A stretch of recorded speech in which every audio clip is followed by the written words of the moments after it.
হিমালয়ের কোলে ঘন কুয়াশায় মোড়া একটি ছোট্ট গ্রাম, নাম শিমুলতলা। গ্রামটি তার নৈসর্গিক সৌন্দর্যের জন্য বিখ্যাত হলেও এর বুকে লুকিয়েছিল এক গাঢ় অন্ধকার রহস্য। গ্রামের শেষ প্রান্তে পাহাড়ের গায়ে এক প্রাচীন সুড়ঙ্গ, স্থানীয়দের ভাষায় মৃত্যুর সুড়ঙ্গ। বহু যুগ আগে এক ভয়াবহ ভূমিকম্পের সময় এই সুড়ঙ্গের সন্ধান মেলে। তারপর থেকে যে এই সুড়ঙ্গে পা রেখেছে সে আর ফিরে আসেনি। শিমুলতলার মানুষেরা সুড়ঙ্গটিকে ভয় পেত, এড়িয়ে চলত।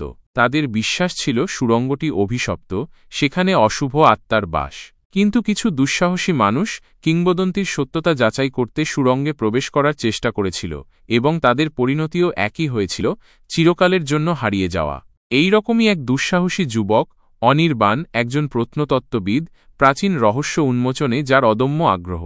মৃত্যুর সুড়ঙ্গের গল্প তাকে প্রবলভাবে আকর্ষণ করে। গ্রামের লোকেদের শত নিষেধ সত্ত্বেও অনির্বাণ সুড়ঙ্গে প্রবেশ করার সিদ্ধান্ত নেয়। একদিন ভোরের আলো ফুটতেই অনির্বাণ প্রয়োজনীয় সরঞ্জাম নিয়ে সুড়ঙ্গের প্রবেশদ্বারে পৌঁছায়। সুড়ঙ্গটি যেন এক অন্ধকার গহ্বর, রহস্য আর বিপদের ইঙ্গিত দিচ্ছে।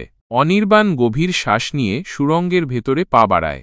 সুড়ঙ্গের ভেতরে গাঢ় অন্ধকার আর ভয়ঙ্কর নীরবতা। টর্চের আলোয় পথ খুঁজে বের করার চেষ্টা করে অনির্বাণ। সুড়ঙ্গটি ক্রমশ সরু আর জটিল হয়ে ওঠে। কিছুক্ষণ পর অনির্বাণ একটা অদ্ভুত শব্দ শুনতে পায়, যেন কেউ ফিসফিস করে কিছু বলার চেষ্টা করছে। সতর্ক হয়ে এগিয়ে যায় অনির্বাণ। শব্দটা ক্রমশ জোরে হতে থাকে। সুড়ঙ্গের দেওয়ালে কিছু প্রাচীন চিত্র খোদাই করা, অশুভ আত্মার ছবি, যা এক ভয়ঙ্কর ইঙ্গিত দেয়। অনির্বাণ বুঝতে পারে সে বিপদের মধ্যে পড়েছে। হঠাৎ সুড়ঙ্গের আলো নিভে যায়। অনির্বাণ অন্ধকারে একা হয়ে যায়। বুঝতে পারে অশুভ আত্মা তাকে ঘিরে ফেলেছে। ভয় পেলেও সাহস হারায় না। টর্চ জ্বালানোর চেষ্টা করে, কিন্তু কাজ হয় না। অন্ধকারে ফিসফিস শব্দগুলো যেন তার নাম ধরে ডাকছে। বুঝতে পারে অশুভ আত্মা তাকে প্রলুব্ধ করার চেষ্টা করছে। চিৎকার করে বলে, আমি ভয় পাই না। অনির্বাণের চিৎকার প্রতিধ্বনিত হয়ে ফিরে আসে। হঠাৎ একটা ঠান্ডা বাতাস সুড়ঙ্গের মধ্যে দিয়ে বয়ে যায়। অনির্বাণ অনুভব করে কেউ যেন তার ঘাড়ে নিঃশ্বাস ফেলছে। ঘুরে দাঁড়ায়, কিন্তু অন্ধকারে কিছুই দেখতে পায় না। ভয় অনির্বাণের শিরায় শিরায় ছড়িয়ে পড়ে। বুঝতে পারে সে মৃত্যুর সুড়ঙ্গের গভীরে আটকে পড়েছে। অশুভ আত্মা তাকে জীবিত ছাড়বে না। দৌড়াতে শুরু করে, কিন্তু অন্ধকারে পথ হারিয়ে ফেলে। অনির্বাণ বুঝতে পারে সে একটা গোলকধাঁধায় আটকে পড়েছে। সুড়ঙ্গের দেওয়ালগুলো যেন জীবন্ত হয়ে তাকে চেপে ধরতে চাইছে। ক্লান্ত হয়ে পড়ে, কিন্তু হাল ছাড়ে না। হঠাৎ একটা ক্ষীণ আলো দেখতে পায় অনির্বাণ। আলোর দিকে এগিয়ে যায়। আলোটা একটা ছোট কক্ষ থেকে আসছে। কক্ষে একটা প্রাচীন বেদি, তার উপর একটা কঙ্কাল বসে আছে।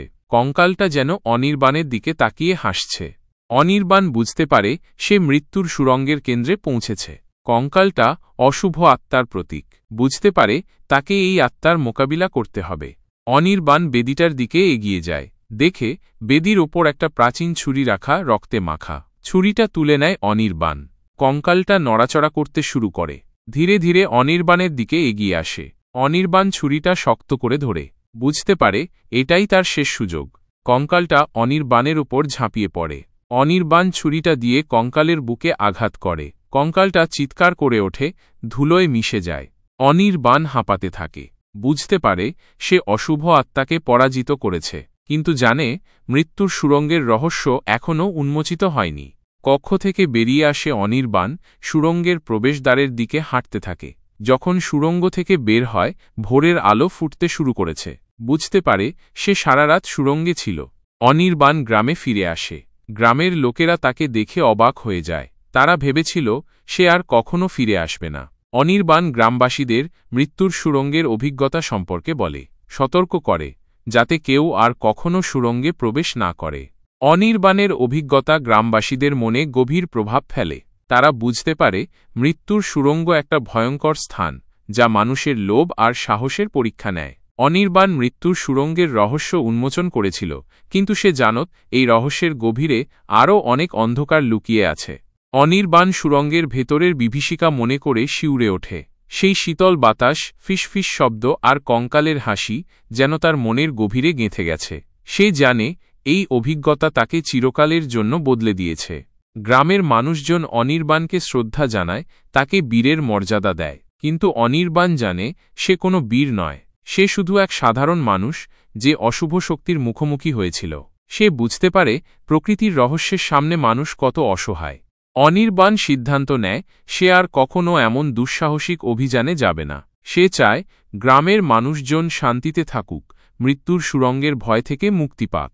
কিন্তু সে জানে সুড়ঙ্গের রহস্য একদিন না একদিন আবার কাউকে আকর্ষণ করবে, আর সেই মানুষটিও হয়তো অনির্বাণের মতোই বিপদের মুখোমুখি হবে। অনির্বাণ সুড়ঙ্গের দিকে তাকিয়ে থাকে। সুড়ঙ্গটি যেন তাকে ডাকছে, তার অন্ধকার রহস্য উন্মোচন করার জন্য প্রলুব্ধ করছে। কিন্তু অনির্বাণ জানে সে আর কখনো সেই ডাকে সাড়া দেবে না। সে চায় মৃত্যুর সুড়ঙ্গ তার অন্ধকার রহস্য নিয়ে চিরকাল ঘুমিয়ে থাকুক।